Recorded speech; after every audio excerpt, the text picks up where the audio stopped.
Hello, good morning. Sarah, how's the river? How do you find the river? It's cold? It's nice? Can you say?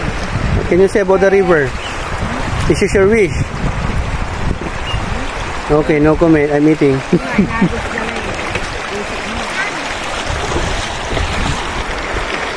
You're happy.